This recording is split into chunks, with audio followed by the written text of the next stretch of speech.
Welcome to the Build Team Virtual House Tour. My name's Dan Davidson and I'm the CEO of Build Team.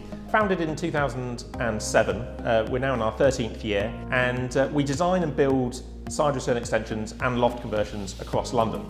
So today we're going to present one of our finished projects, but before we do that, I just want to start by saying a few things about Build Team and why we're different.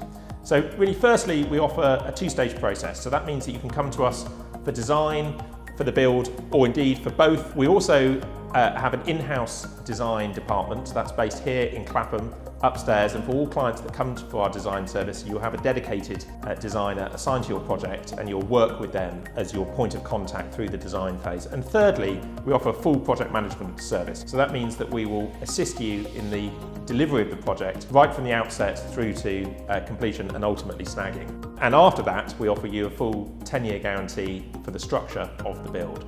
By way of a quick overview of what we're going to cover today, firstly, we'll hear from Stephen, who's one of our design team members, who will give a virtual tour of the extension. Secondly, we'll have David, who will interview our clients. And thirdly, Mark will provide an overview of the build service and how it works in terms of project management. Hello, I'm Stephen. I'm one of the architectural designers with Build Team, and I'll be taking you through this virtual house tour.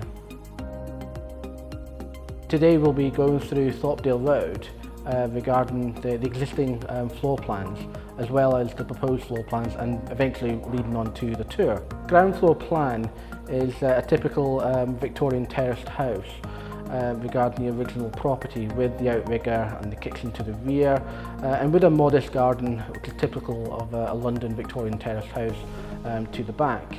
And when it comes to the proposed, you can see by the floor plan, we've extended onto the side and slightly out to the rear as well. And basically, as you can also see, we've created a modest size floor plan that will allow you to expand onto the property as a whole.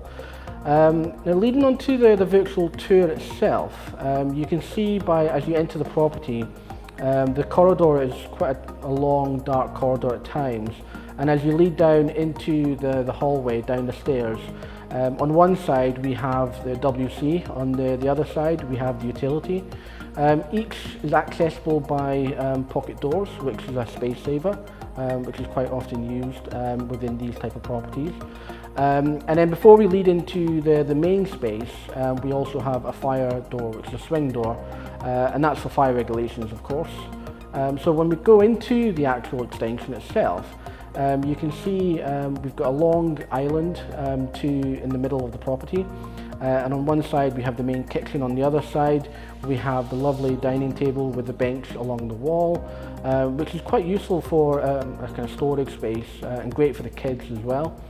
The bench is good to give you that extra space between the dining table and the island itself.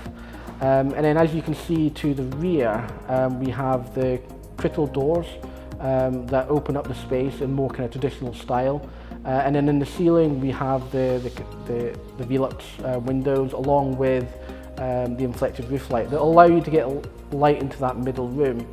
And then, as you can see, when we lead out into the garden to the rear, you can see from the rear perspective the typical kind of extension that most properties tend to achieve within these type of properties, with a pitched roof onto the side and a flat roof onto the rear.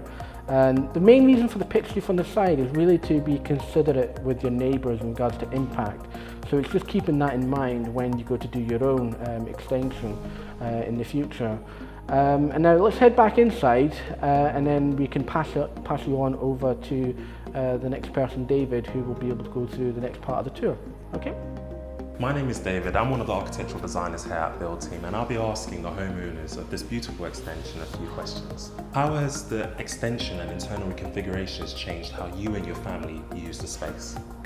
The extension completely changed the way that we use the whole house, actually, because previously we had a sort of narrow galley-style kitchen, which was dark and long, and very difficult to use, and next to it we had a sort of yard with a wooden structure with a vine over it that was also quite dark. So it actually meant that effectively half of the bottom floor of the house was not really usable. It was very dark, and in opening it all out, we've made it much, much lighter, and we've made actually the way that we use the lounge and the middle room completely change as well. So we now effectively have a family home, and we spend all of our time really in the extension. The extension has created a lot of interesting spaces like your study and a separate living space and also the kitchen. What made you decide to divide the space up like that? We really wanted to create a kitchen that we could live in and spend lots of time in. And so we wanted it to be within reason as large as possible. So we took the existing narrow galley kitchen and widened it by going the full width of the garden, and then we also went out into the garden by I think 1 metre. We applied for, in our planning application, we applied to go slightly further. A couple of our neighbours said that they maybe thought that our application was a bit too far, so we brought it back again to about 1 metre. And actually what we finished up with then is a perfectly big enough kitchen that we can cook in and eat in, and the kids play in here, and we finish up spending a lot of time in here. I'm sure a lot has been learnt by you in regards to the process, the design process, and also the build process. What advice would you give clients looking to go through the whole process? I would say probably 3 things. Firstly, do your research. For us, it was relatively straightforward because we'd used Build Team on a project on our previous flat, and so we knew we were going to use them. So that bit of it was straightforward for us. But when it came to things like the final finish and the specification of the kitchen and the interior design and the artwork, and even some of the finishing touches for the room, just doing your research, spending lots and lots of time on Instagram and Pinterest and on Google, you really get a really good feel for what's out there, what works, what doesn't work. And that means that when you come to the end of the project and you kind of want to put it all together, then you're in a really good place because you have lots of knowledge. The second thing would be to move out of the house for as long as possible. So we moved out for 6 weeks, which was fine. But when we had to move back in because the short let on the place that we were living in came to an end, we effectively moved back into a building site. And that wasn't because the project had been extended, we just moved, we were just being too optimistic and we moved in too early. And that made it difficult for us and actually a bit more difficult for the builders. So I would say, just accept the fact that you're going to be out of the place for, 3 months, allow it to happen, suck up the additional cost of renting somewhere, and then come into a place that will be near finished. I think that would be much, much easier. And the third thing would be on the money side of things.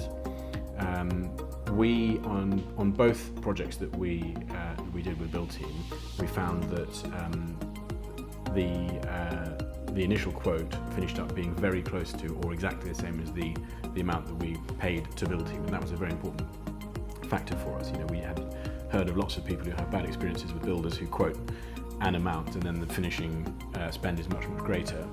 Having said that, when you get to the end of the building phase, you then want to put up artwork, put in furnishings, and we didn't really budget for that, and the truth is it does add up.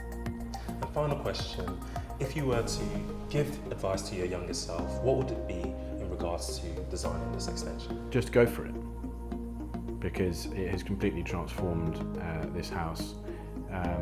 Yes, it was stressful, at points it was painful. There will be things that come up that you and the builders and the architects don't foresee. You've just got to expect that, and that will naturally cause some stress, but it's amazing how quickly the stress and the upheaval of doing the project kind of disappears into the rearview mirror, and then you start using the space and living in it. It's completely transformed the way that we use this house, and it's made it a radically better, more enjoyable, more fun place to live.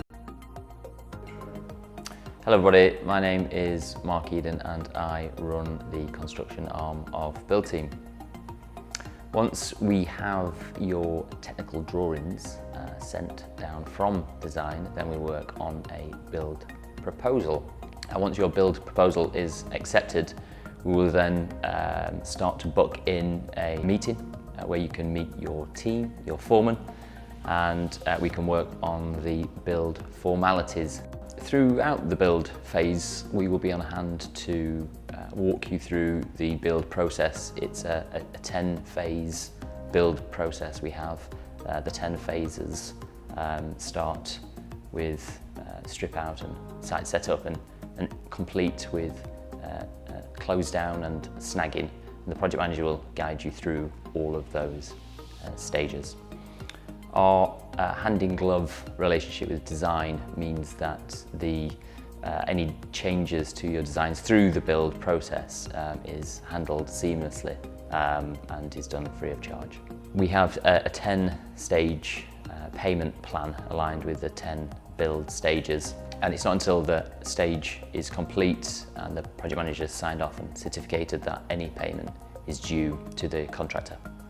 At the end of the project, we will collect all the necessary certification, put it in the completion pack and issue you along with the 10-year structural guarantee, and that will complete the process. Over to you, Tess. Hi, I'm Tess. I work in design team in the interior and landscape team. I'm just going to read out some questions that we had emailed in. So we've had a question come in from John, and he'd like to know how long does a typical ground floor extension project take in the design process? David, maybe you would like to answer this question. Thank you, Tess. The design phase takes roughly about 3 to 4 months, and that involves us doing the measured survey, unlimited amendments to your drawings, us then giving you advice on which planning application you should submit. We then submit it on your behalf to the council, and that takes usually about 8 weeks to go through the whole planning process. And we'll act as your agent through that process. And then at the end of that process, we then spend about 2 to 3 weeks putting together all your structural calculations, all your building control drawings. So that's everything a competent builder needs to build your project, and everything the building control needs to also sign off your projects too. We've had a question come in from Sarah, and she would like to know, can you help with the party wall award process? Stephen, maybe you could answer this question. Thanks, Tess. Party wall is something we can definitely help with. To start off with party wall, we do as a separate service. It's an individual service, it's separated from our main design package, and what we can do there is to help out to facilitate the introduction of party wall. And we can do this by gathering some information in regards to what type of notice, who to serve to, just in case it's a correspondence address, of course. And then what we do then is basically determine the description of the notice as well. And amongst all that, we produce what we call an introductory pack, which outlines all these details, and then that'll be sent on to yourself. It also includes within our service of party wall the serving of notice to 2 adjoining owners. So that's where we would appoint our approved surveyor, who will then issue the notices on our behalf. It doesn't include if in the event of a dissent, but that's something that can potentially happen depending on the outcome of the initial serving notice. Amongst all the party wall service as well, we also accommodate the facilitation of any additional drawings or amendments that will be requested in line with the requirements for the Party Wall Act. We've had a question come in from Mike, and he would like to know, can I tender out to other contractors at the end of the design process to get a price comparison to build team? Mark, could you answer this question, please? Thank you, Tess. Yes, once you have your proposal from design, you can tender that out to other building contractors to get their proposals to compare alongside ours. So I hope you've enjoyed today and you found it useful. We tried to cover the key elements that are required to go from design through to build, ultimately the completed project. The next step in the process would be to book a free design consultation with a member of our design team. That typically takes around half an hour, and afterwards we'll issue a quote for the design fees and also the build cost. And thank you very much for your time. If you do have any further questions, please do contact us and we'll be very happy to help.